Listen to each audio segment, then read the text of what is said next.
how dreaming into knowing began. I'd like to share my story of how it all began and what I learned that formed the process which brought the dreams in this book to you. I had always assumed that everyone dreams, but I did not become aware of my own dreams until an undiagnosed illness expressed itself in my life. Previously, I had figured that life conditioned me so much that it kept me from being aware of my dreams, and that this was why I couldn't remember them. The illness that I learned of was an impetus to my discovering my own dreams, and this would lead me to deepen my engagement with dreaming, which is something that has changed my life and understanding of everything.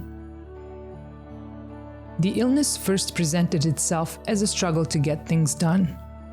The feeling of stagnancy that I was experiencing became so severe that I could not find a reason to get out of bed. I looked out the window and felt unable to join the rest of the world, and I wondered if I might be dying. I felt that I had been removed from the joys of life, including a joy that my work had always provided, in which I had the pleasure of exploring expansive and beautiful tracts of land in the West. It was on Thanksgiving Day that something shifted. I was far from home and enjoying dinner at a railroad cafe when I felt as though I'd been hit by what I could only describe as an energetic. I had no reference for it. I felt that this new energy had something to do with me needing to move from where I was living. I didn't know what to make of this impulse, but I acted on it.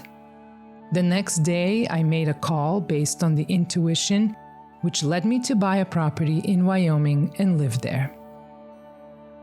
Shortly after the decision, my blood pressure went down and my health improved so much that I canceled an insurance policy that I had taken out when I thought that I was dying.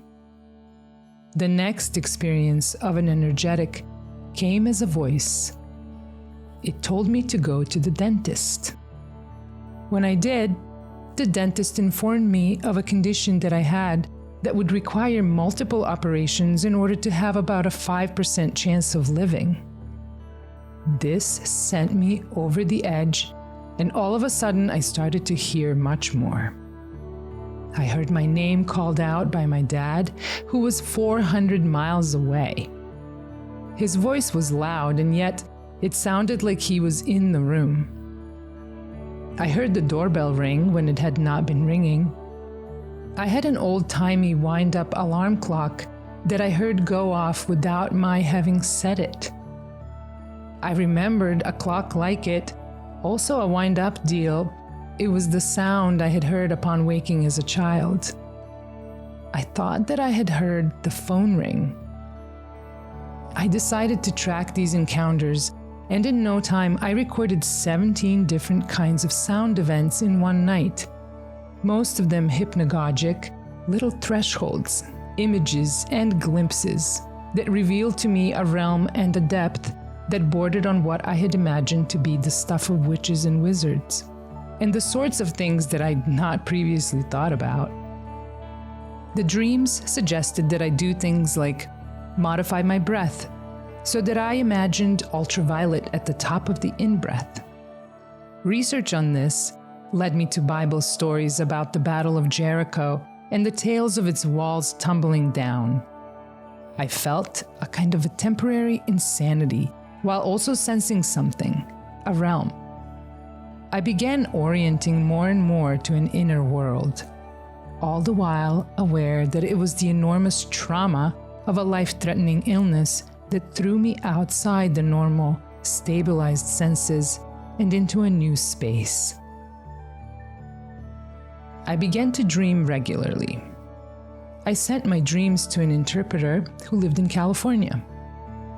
After many back and forths, I received a sharp reply. "We are just not prepared for this.